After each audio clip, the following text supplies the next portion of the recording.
Hola, vamos a comenzar un vídeo que le hemos llamado Indicadores de Sostenibilidad Ambiental, Huella de Carbono y Huella Hídrica, que se corresponde con la clase que se ha grabado el día 10 de enero del 2020. Pero antes de comenzar, quería recordar que en otras clases habíamos hablado de cuáles eran las estrategias que existían para que las organizaciones pudieran generar ese valor sostenible desde una perspectiva ambiental. Y habíamos mencionado que existían 4 estrategias. Si nos centrábamos en un análisis interno de las organizaciones, tendríamos la estrategia de prevención de la contaminación, que trataría de conocer cuáles son los impactos que generan las actividades que desarrolla la organización para poder ofrecer sus productos y servicios. Una vez que conocemos tenemos este conocimiento, podríamos conocer indicadores de sostenibilidad tipo huella, como pueden ser la huella de carbono, la huella hídrica, la huella energética, la huella ecológica, todos los tipos de huella, de todos los tipos de indicadores de huella que existen. Este conocimiento, además de proporcionarnos la posibilidad de cuantificar este tipo de indicadores, nos va a permitir determinar cuáles son las medidas que podemos desarrollar para poder disminuir estos impactos. Y uno de ellos puede ser la estrategia de tecnología, lo que nos dirigiría hacia una estrategia de tecnología limpia, que sería ya un análisis interno pero con vistas al futuro, es decir, cómo vamos a mejorar. ¿Esto qué es lo que nos permite? Bueno, pues que una vez que hemos implementado una acción, podemos conocer si con respecto a los indicadores que hemos obtenido en años anteriores, saber si esta acción es correcta o no con respecto de esta disminución de impactos ambientales que se generan en la organización. Pero si lo que queremos hacer es un análisis externo de cuáles son los impactos, bueno, pues nosotros ya deberíamos de trascender hacia lo que serían los proveedores y los clientes. Y esto ya nos dirige hacia una estrategia de sostenibilidad, de gestión sostenible basada en el análisis de ciclo de vida. ¿Esto qué es lo que nos permite? Pues darnos a conocer, dar a conocer cómo se comporta la organización con respecto de la sociedad. Es un acto de transparencia y hay que realizar una labor de comunicación y conectividad con los grupos de interés. ¿Qué es lo que consigue la organización cuando establece una estrategia de estas características? Por reputación y legitimidad. Sobre todo si estos procesos están basados en análisis internos que hemos realizado anteriormente. Pero ya si queremos ir más allá, si tenemos una visión a futuro, tendríamos una estrategia de visión sostenible. Esto es cuando ya queremos incluir otros aspectos de sostenibilidad desde no solamente los ambientales, sino cómo tiene esta repercusión con respecto de aspectos sociales y aspectos económicos. Una vez que hemos recordado cuáles son las distintas estrategias que existen para generar ese valor sostenible, nosotros nos vamos a centrar en la primera, en la de prevención de la contaminación. ¿Y por qué? Porque creemos que una empresa que conoce cuáles son los impactos de esa estrategia, de esas actividades que desarrolla para poder ofrecer sus productos y servicios, pues puede desarrollar otro tipo de estrategias que la darán esa legitimidad, ese conocimiento, la reducción realmente de los impactos, porque creemos que cuando una empresa se conoce a sí misma es capaz de trascender hacia otros aspectos que están vinculados con la propia organización, como pueden ser los proveedores o los clientes. Y porque estamos convencidos de que para poder hacer una gestión sostenible, el primer paso es medir, es decir, conocernos. Ya también dijimos en clases anteriores que existen unos métodos de cuantificación de sostenibilidad ambiental y nosotros nos vamos a centrar en los indicadores tipo huella. ¿Por qué? Bueno, pues porque están bastante extendidos, porque la forma de cuantificación es relativamente fácil de entender y de implementar por cualquiera de las organizaciones, ya que tal y como están definidos, pues nos va a permitir conocer cuáles son las actividades que más impactan, ya que la forma en la que nosotros se calculan es primero la identificación de esas actividades y luego ver cuáles son los recursos que se utilizan para y que generan esos impactos en el entorno donde se desarrollan. Por lo tanto, creemos que estos son los más importantes y nos vamos a centrar en estos. Ya hablamos también de una herramienta para gestionar, que es la que se muestra a continuación. Primero hay que saber qué indicador queremos conocer, vamos a identificar cuál es la metodología más adecuada para poder desarrollar este indicador y esto nos va a permitir conocer los riesgos, las oportunidades y luego establecer más allá una estrategia una dirección estratégica y la implementación de dicha estrategia.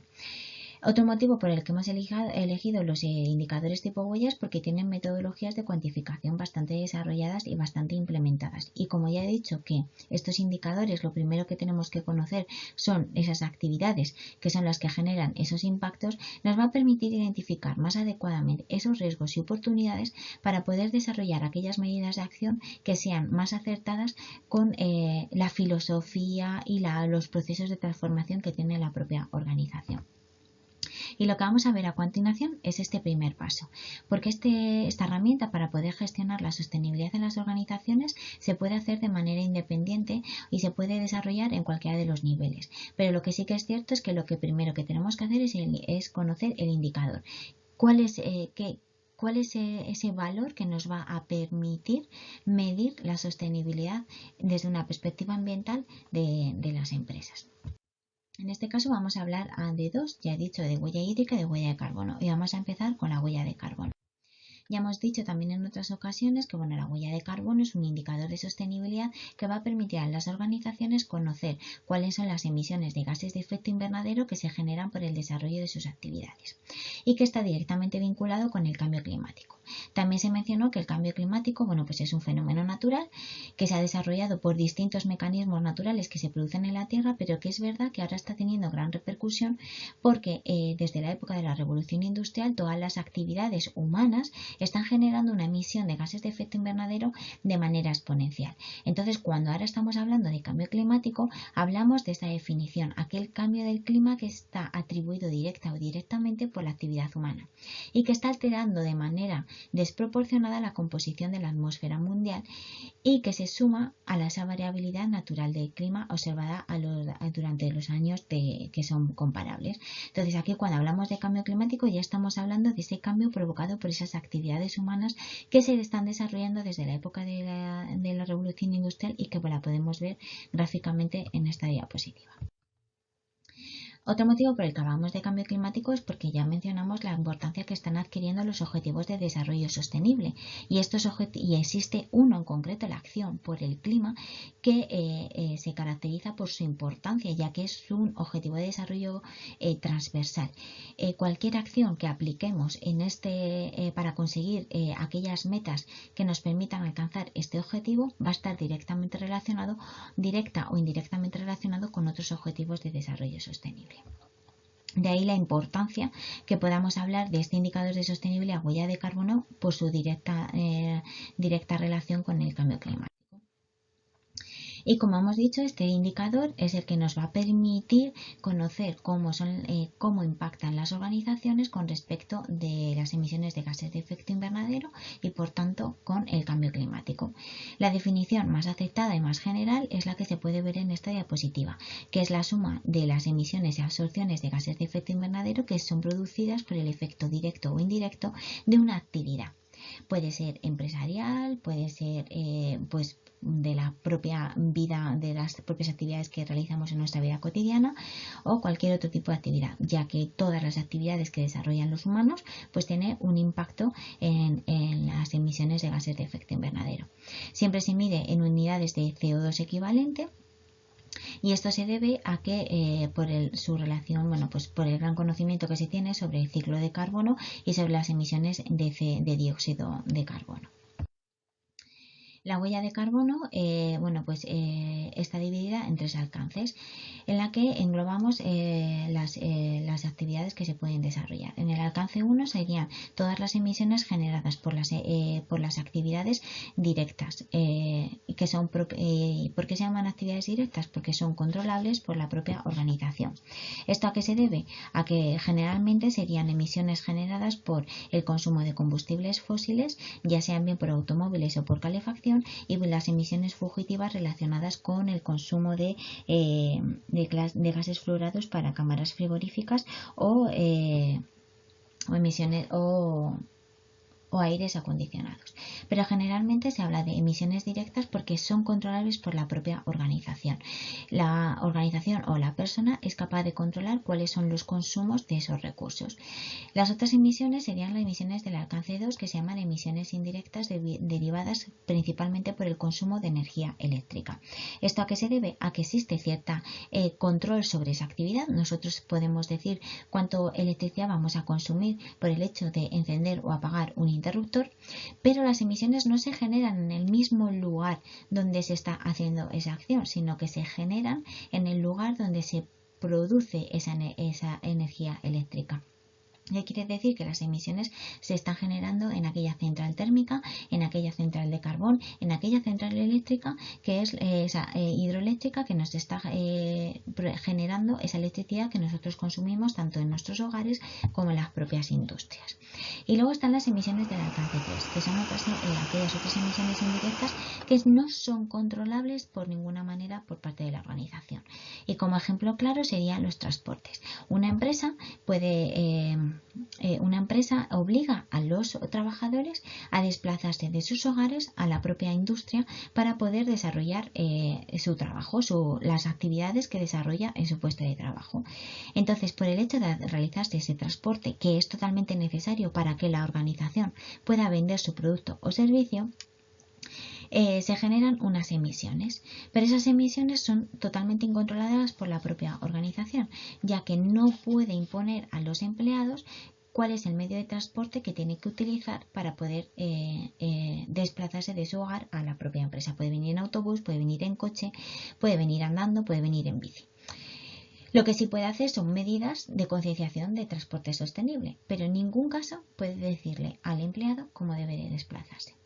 Este sería un ejemplo de emisiones indirectas, es decir, son aquellas emisiones de actividades que están relacionadas con la actividad de la organización, pero que no son controladas por la misma, por esta organización.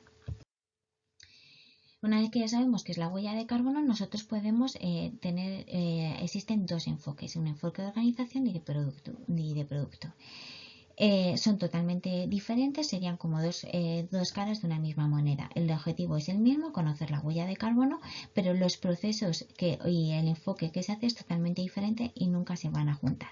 Si nosotros decidimos calcular la huella de carbono por uno de los enfoques, siempre tendríamos que hacerlo de la misma manera, ya que si un año lo hacemos por el enfoque de organización y otro año lo hacemos por el enfoque de producto, el resultado va a ser diferente. Debería ser similar, pero no podríamos compararlo porque el enfoque es totalmente diferente. En la perspectiva de organización siempre vamos desde lo más general a lo más específico, y cuando vamos especificando cuando vamos siendo más concreto, vamos disminuyendo el nivel, vamos perdiendo exactitud. Y desde un punto de vista de producto siempre se basa, es al contrario, vamos desde lo más pequeño desde lo más específico hacia lo más general, y está enfocado para un análisis de procesos principalmente. Es muy importante la determinación de los límites, y según vamos aumentando, ampliando o generalizando ese cálculo, vamos perdiendo precisión en ese análisis. Nosotros nos vamos a enfocar en la huella de carbono de organización de las empresas, ya que de esta manera tendríamos incluidas todas las actividades que estarían incluidas dentro de la organización. No solamente calcularíamos los procesos, sino aquellas actividades que darían servicio a esos procesos de transformación. Desde este punto de vista o desde este enfoque han existido muchísimas definiciones de huella de carbono. Lo que sí que existe a nivel general es que es un indicador muy utilizado por todas las organizaciones para conocer el impacto que generan muchas actividades en el entorno. Esta multitud de definiciones que se han desarrollado a lo largo de este concepto de organización obligó a generar muchísimas metodologías de cuantificación. Esto que generó un aumento de la incertidumbre, ya que existían muchas organizaciones o grupos industriales que calculaban la huella de carbono de manera diferente. ¿Esto qué es lo que en qué deriva? En que no vamos a poder comparar esas huellas de carbono, ya que si utilizamos métodos de cuantificación diferentes, no vamos a poder saber qué es lo que estamos haciendo año tras año. Entonces, la importancia de conocer las distintas metodologías y elegir la metodología que vamos a utilizar para calcular este indicador es de vital importancia, ya que una vez que elijamos una metodología es la que vamos a tener que estar replicando año tras año para poder comparar y saber si en el caso que ya hemos aplicado una acción para reducir esas emisiones, saber si lo estamos haciendo bien o si lo estamos haciendo mal. En cualquier caso, nosotros nos vamos a determinar por esta definición de huella de carbono de organización, que es muy similar a la definición que ya hemos dicho de concepto general, y que son todas es la suma de todas las emisiones y asociaciones generadas como consecuencia de todas las actividades de la organización, y las vamos a expresar en CO2, en dióxido de carbono equivalente. Si nos centramos en una organización, bueno, pues ya podemos, una vez que sabemos cuáles son la definición, podemos hacer la clasificación por cada uno de los alcances. Podemos hacer la clasificación de cada uno de los alcances para una organización.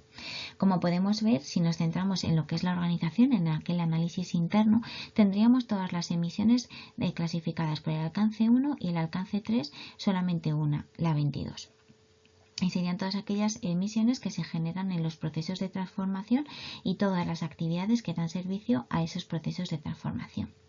Como hemos dicho, si ya nos centramos en las emisiones en todos los proveedores y todos los suministradores que nos proporcionan aquellos recursos y energía para poder desarrollar nuestras actividades, tendríamos las emisiones del alcance 2, que como hemos dicho son las emisiones generadas por el consumo de energía, y otras emisiones del alcance 3, que serían todas aquellas relacionadas con los proveedores, alquileres, todas aquellas actividades que estarían directamente relacionadas por el suministro de todos los recursos que necesitamos para poder desarrollar aquellas actividades que generamos para poder ofrecer nuestros productos y servicios.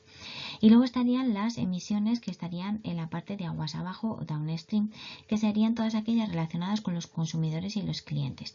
Aquí estarían todas las emisiones relacionadas con la gestión de residuos, con todo lo que sería aquella parte final del consumo y utilización de aquel producto o servicio que está generando la propia organización. Como ya hemos dicho, existen muchísimas metodologías y en el caso de la huella de carbono de organización, todas las metodologías derivan del Greenhouse Gas Protocol. Este sería el estándar por referencia que nos determina cuáles serían los procesos para poder inventariar todas las actividades que generan emisiones de gases de efecto invernadero y cuyo resultado sería la huella de carbono, ese indicador de sostenibilidad. A partir de este estándar se derivan todos los demás, la PAS 26000, el Management System, todas las normas ISO, todas las normas de huella de carbono que nos cuantifica, que ha desarrollado el estándar, la Organización de Estandarización Internacional ISO, el Bill and Carbon, etcétera. Independientemente debido a esta multitud de metodologías, la Comisión Europea recomienda que cada organización deberá utilizar aquella metodología que mejor se adapte a su proceso productivo y características de la organización.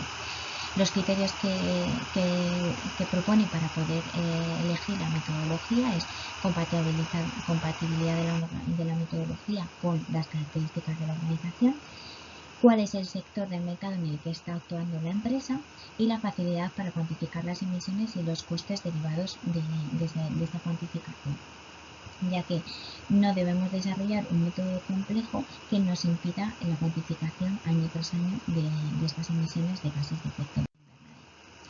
En cualquiera de los estándares, la huella de carbono se calcula de la siguiente manera: las emisiones en el acto de actividad por factor de emisión y las asociaciones datos de reducción por factor de absorción.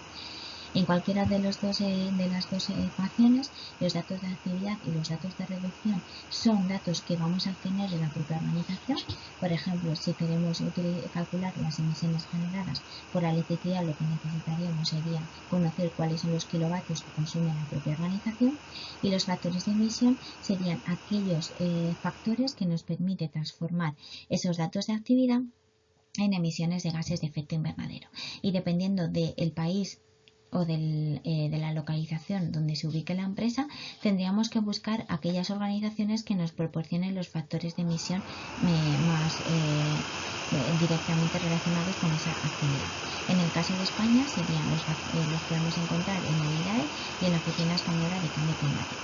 En el caso de que no tuviésemos esos factores de emisión en el país donde estamos actuando, deberíamos de recurrir a organizaciones internacionales como es el International Panel de Climate Change, el IPCC, que allí nos va a dar todos los factores de emisión que necesitamos para cualquier dato de actividad. El siguiente indicador de sostenibilidad que vamos a hablar va a ser la huella hídrica. ¿Por qué? Bueno, pues porque es uno de los recursos más importantes y que está teniendo está adquiriendo bastante repercusión en la actualidad, y que necesitamos para poder desarrollar muchísimas actividades empresariales y cotidianas en nuestra vida. Además de porque tiene un objetivo de desarrollo sostenible concreto, que sería el número 6, que tiene una serie de metas que son las que podemos destacar aquí. Aquí no hemos destacado todas, solamente hemos puesto las que están directamente relacionadas con los procesos industriales. Porque además de porque existe un objetivo de desarrollo sostenible concreto para la huella hídrica, es que tenemos que tener en cuenta que no todos los países ni todas las zonas van a tener la misma posibilidad de utilizar esos recursos hídricos, ¿no? Existen zonas donde existe exceso de agua y otras que están en situación deficitaria, y la mayoría de las veces lo que se hace es un trasvase de esas zonas excedentes de agua a las zonas que están deficitarias. Pero lo que podemos ver en esta diapositiva es dónde extraemos esa agua y cuáles serían los usos o donde se utilizaría esos recursos hídricos. Y como se puede ver, bueno, pues lógicamente existe multitud de procesos y casi siempre vamos a utilizar ese agua, vamos a tener un consumo por encima del consumo de los propios de donde podemos extraer ese agua. Si no tenemos en cuenta todos estos procesos y vamos a caer siempre en que vamos a utilizar más recurso hídrico del que vamos a tener disponible, vamos a incurrir en una serie de riesgos físicos que van a estar relacionados con la cantidad. Lo que he dicho antes, si nosotros vamos a utilizar más agua de la que realmente vamos a tener en disposición, pues vamos a incurrir en una imposibilidad de desarrollar tanto las actividades industriales como las actividades cotidianas. Vamos a poder tener problemas con las inundaciones, sequías extremas, almacenamiento, estrés de aguas subterráneas. Bueno, vamos a poder tener muchísimos riesgos que nos van a impedir tanto el desarrollo de esas actividades en un presente como en un futuro. Pero existe otro problema, que es la calidad de esas aguas. Es decir, que tengamos mucho agua no significa que esa calidad sea la suficiente como para poder utilizarlo, tanto para poder beber como para poder desarrollarlo en los distintos procesos productivos. Lo más seguro es que estemos entrando en una situación en la que los riesgos regulatorios sean bastante importantes, ya que si existen zonas de déficit de agua, vamos a tener que hacer una regulación para poder tener un uso regulado y que nos permita tener acceso al agua de manera continuada tanto en el presente como en el futuro. Si es una organización una empresa que no tiene en cuenta cómo impacta en los recursos hídricos, cómo sus actividades impactan sus recursos hídricos en nivel de contaminación, pues vamos a poder incurrir en un riesgo reputacional y luego financiero, ya que pues como se existe, el precio del agua puede ser bastante importante de aquí en un futuro. Bueno, pues situación, pues existen muchísimas oportunidades. Es decir, lo que nosotros tenemos que hacer es que en todos nuestros procesos y en todas las actividades de las organizaciones y de las empresas, hacer un uso más eficiente de ese recurso. Y esto nos va a permitir, desarrollar nuevos mecanismos y tecnologías para acceder al agua, ser más eficientes en el proceso de producción con el uso de este recurso, establecer mecanismos de reutilización o de aprovechamiento de otras fuentes de agua. Nos va a permitir mejorar la imagen y la reputación de la empresa, vamos a tener mejores accesos a los créditos y nosotros somos más responsables en el uso de esos recursos que a priori son escasos, y vamos a poder desarrollar nuevos productos que estén vinculados con esos nuevos fenómenos de regulación del agua. Con respecto a esta situación existe un indicador de sostenibilidad que sería la huella hídrica y que sería esta definición, que es el volumen de agua utilizada para producir un producto o servicio a lo largo de toda su cadena de valor. Y pues es un indicador que nos va a determinar cuál es el uso del agua dulce desde una perspectiva tanto de uso directo como indirecto. Es un indicador, puede ser un indicador global de apropiación de los recursos de agua dulce, es decir, nos va a poder determinar cuáles son los recursos que nosotros necesitamos y cuál es la capacidad que ese entorno tiene, ese entorno, para poder ofrecernos aquellos recursos hídricos que nosotros necesitamos para el desarrollo de nuestras actividades. Es un indicador multidimensional, ya que no solamente nos va a proporcionar un valor de cuánto agua consumimos, sino cuánto agua tenemos disponible para poder utilizar en nuestros procesos, tanto de producción, de comercialización como de consumo. Existen tres componentes de huella hídrica: la huella azul, que se refiere al consumo de los recursos de agua azul que están en la cadena de suministro y que se extrae generalmente de las aguas superficiales o de las aguas subterráneas y de los acuíferos que existen en la zona. El agua verde se refiere al consumo de recursos de agua de lluvia, que no se pierde por la filtración o por las aguas superficiales de los ríos. Es un agua que está contenida en el suelo o incluso en la propia vegetación que se encuentra en la zona. Y la huella hídrica gris es la que se refiere a la contaminación, es decir, cuál es el volumen de agua dulce que se necesita para asimilar la carga de contaminantes que se producen en los procesos de producción de las actividades económicas, y esto está muy directamente relacionado con la calidad del agua. Los componentes de huella hídrica, pues serían desde un punto de vista de productor o de consumidor, pues serían los siguientes.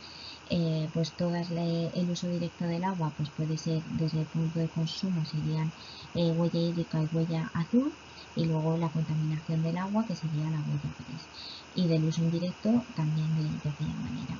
Esta es una representación esquemática de todos los componentes de la huella hídrica que hemos mencionado antes, y que también nos permite conocer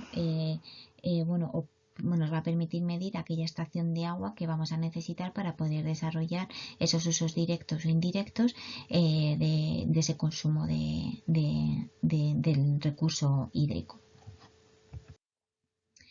Igual que pasaba con la huella de carbono, pues tenemos los enfoques, también es enfoque de organización y enfoque de producto, y le pasa exactamente igual. Si lo hacemos desde un punto de vista de organización, de lo más general o más específico, las desventajas que vamos perdiendo de esa actitud según vamos disminuyendo el nivel. Y si lo hacemos desde un análisis de un enfoque de producto, hacemos un análisis muy exacto de los procesos productivos, pero según vamos aumentando el nivel vamos perdiendo esa actitud por la determinación de los límites que queremos establecer de estado de sostenibilidad. La forma de cuantificar cada uno de los componentes de la huella hídrica sería la siguiente fórmula. En la huella azul, la huella hídrica azul, tendríamos en cuenta el agua evaporada, el agua incorporada en el producto, el agua que no vuelve al mismo, a la misma zona de almacenamiento, y el agua que no vuelve al mismo periodo de tiempo. Generalmente la huella hídrica azul en las organizaciones sería el agua incorporada en el producto, que es de lo que generalmente una organización va a tener datos fiables sobre cuál es la huella hídrica. Aunque sean estos cuatro componentes, por lo general la huella hídrica azul se centraría en la huella incorporada en el. La huella hídrica verde es el agua verde consumida por el agua procedente de la precipitación y que está en el suelo, que se queda acumulada en el suelo y en las zonas, en las propias especies vegetales que se encuentran en ese área. Esta es una componente muy importante, sobre todo en productos agrícolas y forestales, y sería la fórmula que tenemos aquí: aquel agua que se queda en el suelo o acumulada en las propias las especies vegetales que se encuentran en el área. Y la huella hídrica gris, bueno, pues la fórmula que sería la siguiente, y es aquel agua que utilizamos para poder descontaminar o poder asimilar todos los contaminantes que se generan en los procesos productivos. Estaría muy directamente relacionada con la calidad del agua.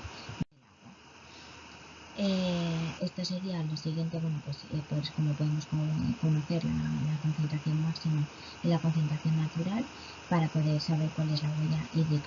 La huella hídrica se calcula de la siguiente manera. La huella hídrica de una empresa se calcula de la siguiente manera. Es la sumatoria de cada uno de los componentes que hemos especificado antes. Aquí voy a hacer un inciso, pero es conveniente decir que no todas las organizaciones tienen que calcular todos los componentes. Seguramente que tengamos datos de la huella hídrica azul, pero no tengamos datos de la huella hídrica verde o de la huella hídrica gris. Pero independientemente de cuáles sean los componentes que tengamos, la huella hídrica de una empresa será la sumatoria de todos los componentes que tengamos a nuestra disposición. Y la huella hídrica de una empresa sería la huella hídrica corporativa o la huella hídrica de la cadena de suministro, dependiendo de cuál sea el alcance que nosotros queramos conseguir.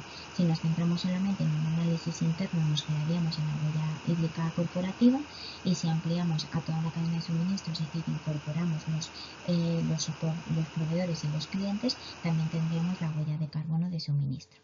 Nosotros nos vamos a centrar solamente en la huella de carbono corporativa, ya que, como hemos dicho al principio de esta presentación es que nosotros nos vamos a centrar en el análisis interno. Entonces, la huella hídrica sería, como hemos dicho, serían todos los componentes, identificar todos los componentes de la huella hídrica, y nos centraríamos en la fórmula siguiente de huella hídrica de la empresa corporativa, que sería la huella hídrica de todos esos componentes del producto, es decir, de todos los procesos de transformación que utilizamos para desarrollar ese producto o servicio de la empresa, y de toda la huella hídrica de todas las actividades que darían servicio a ese proceso de transformación. En el caso de que quisiéramos incluir la cadena de suministro, sería exactamente lo mismo, pero aquí tendríamos que tener en cuenta, pues eso, todos los procesos de los proveedores y de los clientes.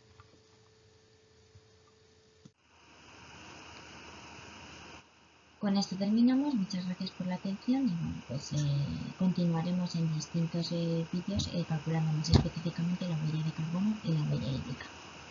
Hasta luego.